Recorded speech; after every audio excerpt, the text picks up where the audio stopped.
오늘은 주님의 말씀은 내 발의 등과 내 길의 빛입니다 라는 제목으로 말씀을 나누겠습니다. 우리가 인생을 살다 보면 좋은 일과 나쁜 일을 경험하며 살아갑니다. 좋은 일을 경험하면 밝은 인생이 되어 꽃길만 걸어갈 것만 같습니다.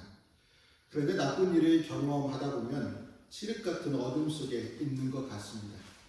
문제를 해결할 방법도 희망도 전혀 보이지 않는 암흑과 같은 순간을 경험합니다. 시편 119편의 시인도 좋은 일과 나쁜 일을 경험하였습니다. 그런데 하나님의 말씀을 지키며 신앙인으로 살았는데도 불구하고 고난을 당하였습니다. 하지만 시인은 짙은 어둠 속에서 한 줄기의 빛을 발견하게 됩니다. 그 빛은 바로 명철함이었습니다.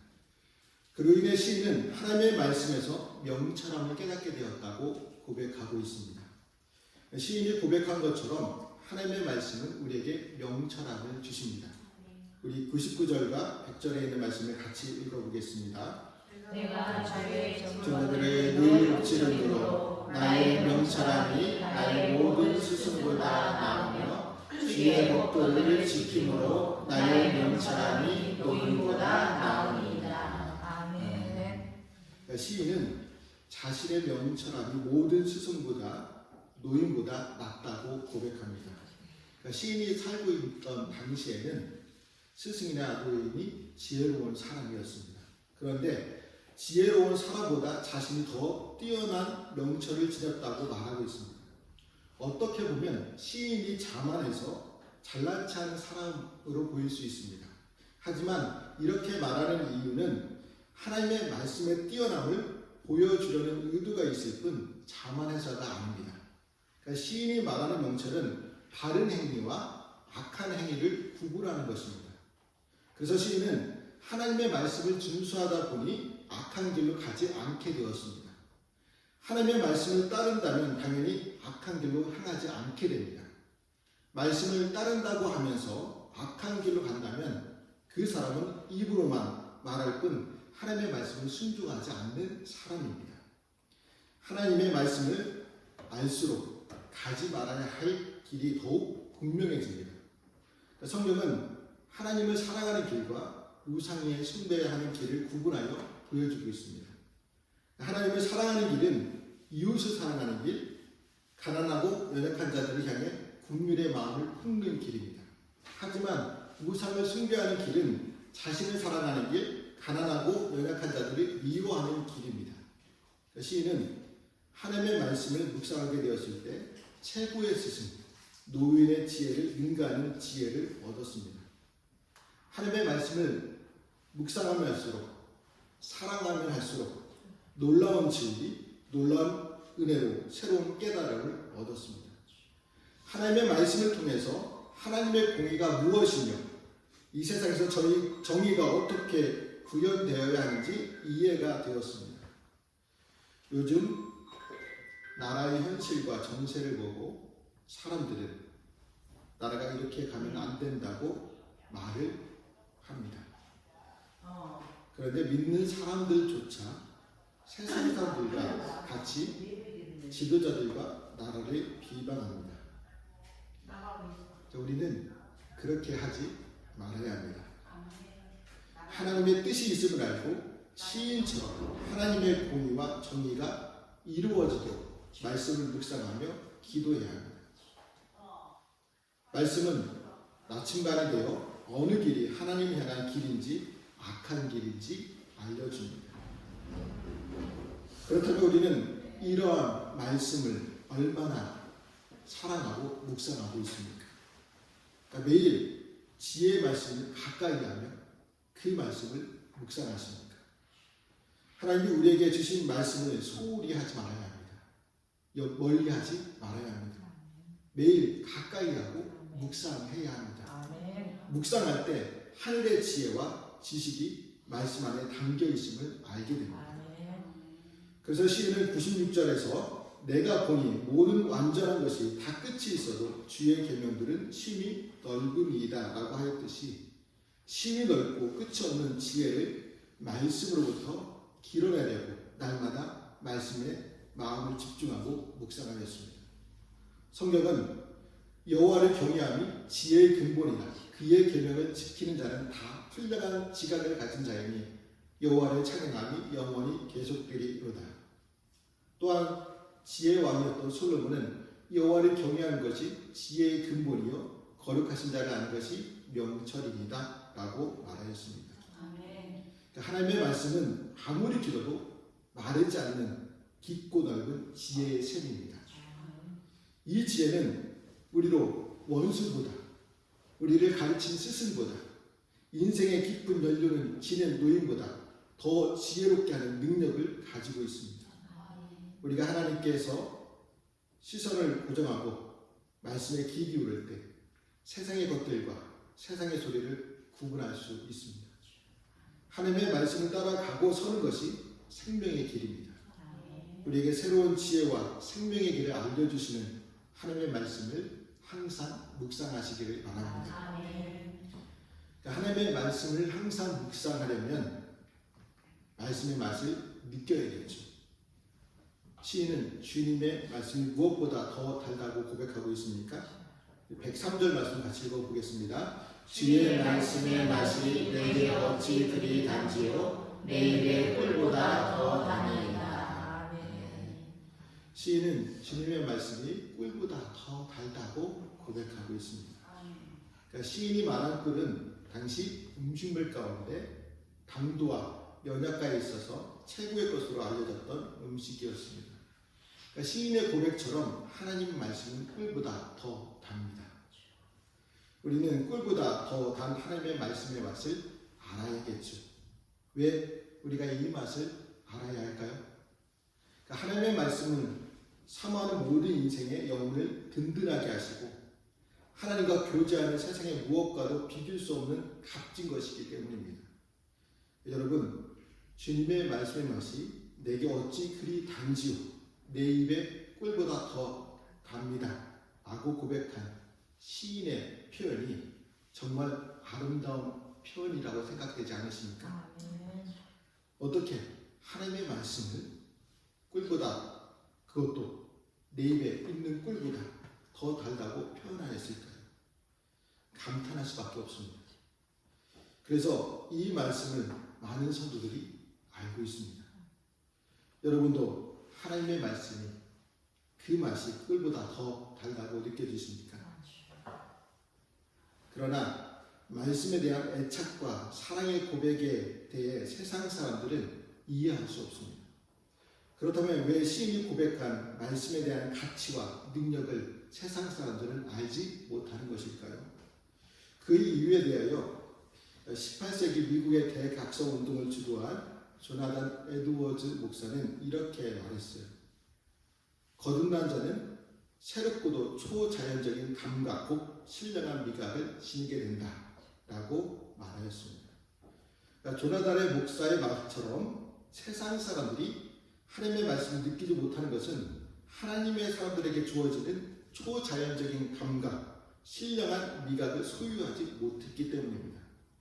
우리가 예수 그리스도를 믿고 구원받는 사람들이라면 하나님께서 초자연적인 감각과 신령한 미각을 주셨습니다. 그래서 하나님의 말씀이 꿀보다 더 달다고 느껴지게 되는 것이죠. 그러나 우리는 하나님의 신령한 말씀의 가치와 능력을 느끼고 맛볼 수 있는 신령한 감각과 미각이 있어야 합니다. 들을 수 있는 귀, 볼 수 있는 눈, 만질 수 있는 영적인 손이 있어야 합니다. 그래서 이 세상이 알 수 없고 느낄 수 없는 하나님의 말씀의 소중한 가치를 깨달아야 합니다. 신앙이 생기고 깊어진다는 것은 말씀 순종을 통해 하나님과의 관계의 맛을 아는 일입니다. 이 맛을 알 때 하나님의 말씀을 누리며 기뻐하는 성도들이 될 수 있습니다. 그러니까 하나님의 말씀이 꿀보다 더 달다고 깨달을 때 말씀은 내 발의 등이요 내 길의 빛이라고 고백할 수 있게 됩니다. 우리 105절 말씀도 같이 읽어보겠습니다. 주의 말씀은 내 발의 등이요 내 길의 빛이니이다. 시인은 주님의 말씀을 등과 빛에 비유하고 있습니다. 빛은 어둠을 밝힐 수 있는 유일한 존재이죠. 그러니까 시인이 살던 시대에는 지금처럼 밝게 비추는 전등이 없었습니다. 그래서 어두운 밤길에 등불을 켜서 길을 환하게 밝힐 때 길을 갈 수 있는 것처럼 시인은 하나님의 말씀을 어두운 곳을 환히 비춰주는 빛, 등불에 비유하고 있습니다. 그러니까 등이나 빛이 의미하는 것은 밝음이죠. 그러니까 누군가가 등이나 빛의 필요함을 느낀다면 자신이 지내고 있는 것이 매우 어둡기 때문입니다. 우리가 밥이나 음식을 간절히 원한다는 것은 배고픔을 느끼기 때문입니다. 또한 우리가 등이나 빛을 필요로 한다는 것은 현실의 어둠을 느끼고 있기 때문입니다. 시인이 바로 그러한 상황에 처해 있었습니다. 자신에게 닥친 고난이 매우 심하였고 생명이 항상 위기 속에 있었습니다. 물론 우리는 시인이 처한 고난과 위기를 구체적으로 알지 못합니다. 그래서 어쩌면 우리의 이야기로 읽어낼 수 있습니다. 시인이 가야 할 길에는 악인들이 쳐놓은 올무가 있습니다. 그러나 그 올무는 어두워서 보이지 않았습니다. 그래서 살얼음을 걷는 심정으로 한 발 한 발 내디딜 수밖에 없었습니다. 자칫하면 올무에 걸릴 수 있다는 불안감으로 살아갔습니다. 불의가 정의를 삼키는 세상 속을 살아가는 고통이 있습니다. 그래서 시인에게 필요한 것은 빛인 하나님의 말씀이었습니다. 어둠 속에서도 자신의 발 앞을 비춰주는 등불인 하나님의 말씀이 있어야 올무에 걸리지 않을 수 있습니다. 함정에 빠지지 않을 수 있습니다. 시인처럼 우리의 인생에는 실패와 좌절, 근심과 걱정, 아픔과 슬픔, 괴로움과 고통, 고난과 역경, 순풍보다 역풍 등 어둠의 임수가 많습니다. 우리는 친한 친구에게 배반을 당할 때도 있고 믿었던 사람들에게 오해와 무시를 받을 때도 있습니다. 또 우리가 원하지 않았지만 병이 들어 고통을 받을 때도 있습니다. 이 모든 것이 어둠입니다.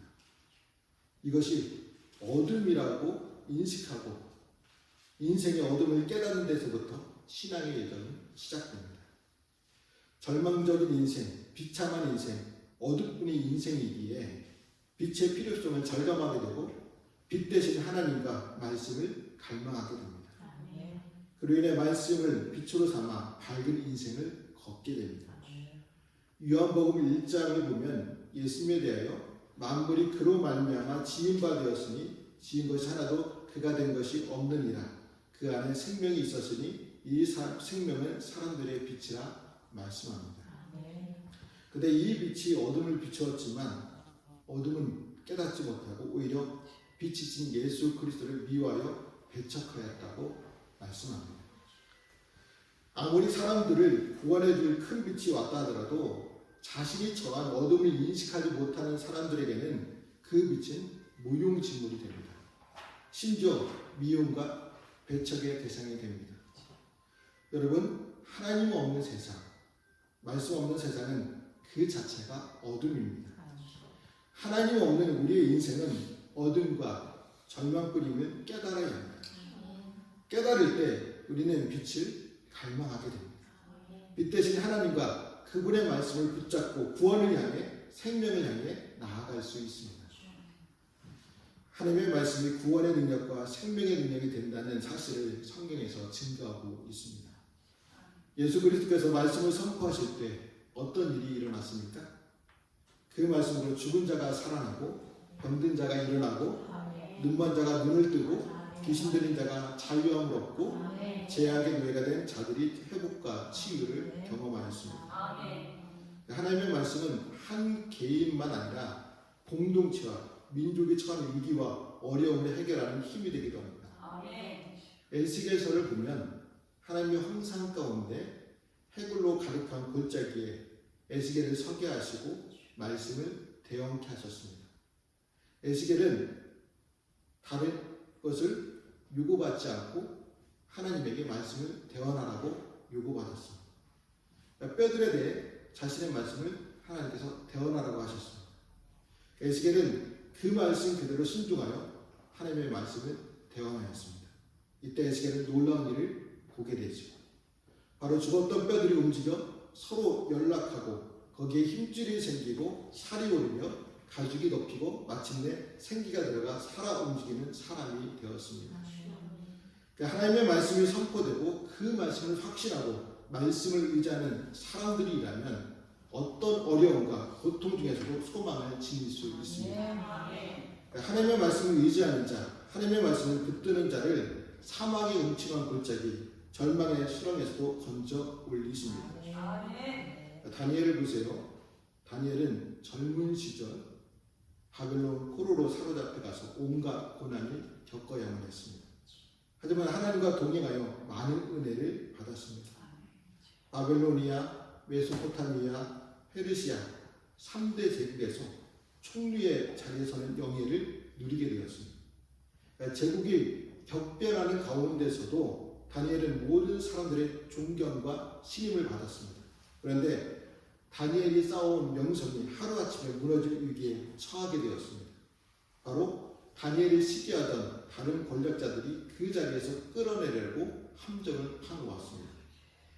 다니엘을 시기하던 사람들은 다니엘의 성실함, 충실함, 온전함을 잘 알고 있었습니다.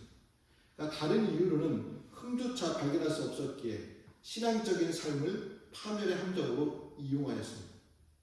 왕이 다른 어떤 신에게도 기도하지 못하도록 하고 이를 어기는 자는 사자굴에 던져놓기로 요청하였습니다.